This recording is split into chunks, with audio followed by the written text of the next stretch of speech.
Assalamualaikum warahmatullahi wabarakatuh. Perkenalkan, nama saya Silviana Safitri dari Prodi Ilmu Gizi dengan NIM 21110108. Di sini saya akan menjelaskan tentang sistem pencernaan bagian mulut.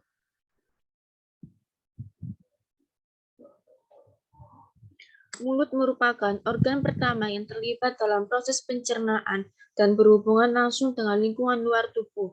Mulut berfungsi sebagai tempat masuknya makanan dan udara pada makhluk hidup.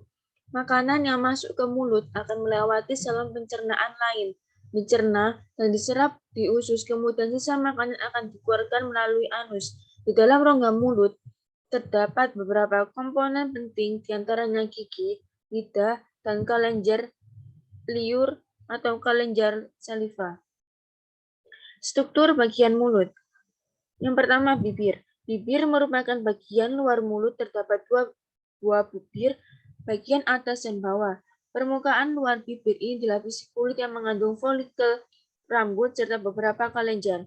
Permukaan tengah atau area transisional bibir merupakan lapisan epidermis yang transparan, sedangkan permukaan dalam bibir merupakan membran mukosa. Bagian atau tempat bertemunya bibir atas dan bawah di samping mulut disebut komisura bibir. Bibir berfungsi untuk memegang makanan dan meneruskannya ke rongga mulut untuk dicerna oleh gigi, lidah, dan kelenjar ludah. Yang kedua, pipi. Pipi merupakan area yang berada di samping mulut. Bagian ini terdiri dari otot. Otot yang berada pada bibir sangat berperan saat terjadinya proses pengunyah. Otot ini disebut otot mastikasi atau pengunyah. Yang ketiga, gigi.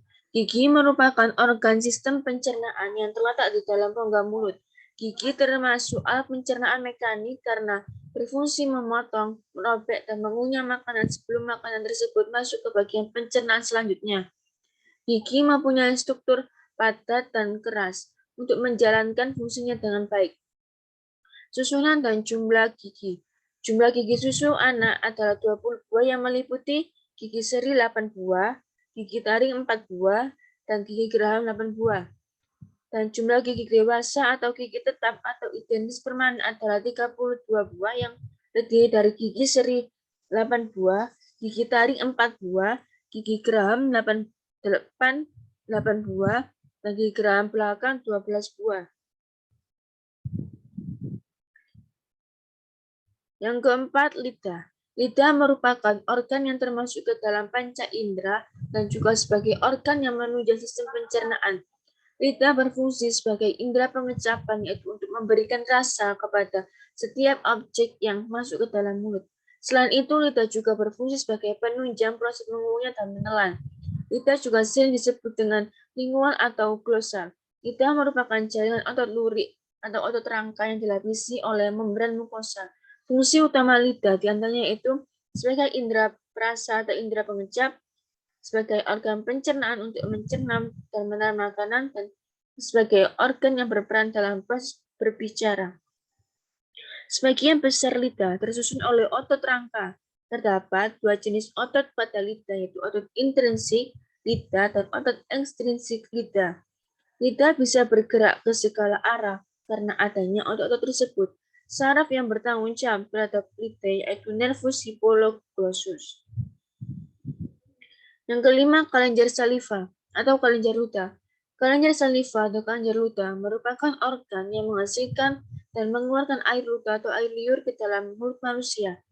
Cairan ini berfungsi untuk menjaga kondisi mulut agar tidak kering dan membantu dalam proses pencernaan makanan. Di sekitar mulut terdapat 3 pasang kelenjar ludah, yaitu yang pertama, sepasang kelenjar parotis, yaitu kelenjar yang terdapat di bawah daun telinga. Yang kedua, sepasang kelenjar sublingualis, yaitu kelenjar yang terletak di bawah lidah. Dan yang terakhir, sepasang kelenjar submandibularis, yaitu kelenjar yang terletak di sekitar tulang mandibula. Kelenjar ludah berfungsi untuk menyekresikan saliva atau air liur. Air liur itu sendiri mengandung enzim petial yang dapat mengubah amilum atau polisakarida menjadi maltose atau disakarida. Yang keenam, gusi. Gusi atau gingiva yaitu jaringan mukosa yang menutupi tulang rahang di dalam rongga mulut. Jaringan fusi sebenarnya memiliki warna transparan, namun terlihat merah dari luar karena jaringan ini mengandung begitu banyak pembuluh darah di dalamnya. Fusi berhubungan dengan gigi dan tulang melalui struktur yang disebut serat periodotal. Yang ketujuh, langit-langit mulut atau palatum. Langit-langit mulut atau palatum merupakan lipatan membran yang disusun oleh kumpulan otot dan tulang. Uvula membantu proses menjaga makanan agar tidak masuk ke saluran pernapasan saat kita menelan dan juga dapat mempengaruhi produksi suara. Yang terakhir, uvula. Uvula yaitu jaringan lunak yang bisa dilihat seperti menggantung di atas tengah rongga mulut. Uvula memiliki otot kecil yang disebut musculus uvulae yang membantunya berkontraksi sehingga bisa mengisi ruangan di bagian belakang tenggorokan. Proses pencernaan di dalam mulut. Ada dua jenis proses pencernaan, yaitu proses mekanis dan proses kimiawi. Yang pertama, pencernaan mekanis, yaitu proses pencernaan makanan di dalam mulut yang terjadi proses penghancuran makanan sampai dengan berukuran sangat kecil untuk cukup ditelan. Yang kedua, proses kimiawi. Pada saat proses kimiawi, kelenjar ludah menghasilkan enzim petialin yang mengubah amino menjadi karbohidrat yang lebih sederhana, itu maltosa, sehingga pada saat mengunyah nasi dalam waktu yang lama akan terasa manis. Setelah kedua proses tersebut, makanan akan ditelan menuju kerongkongan.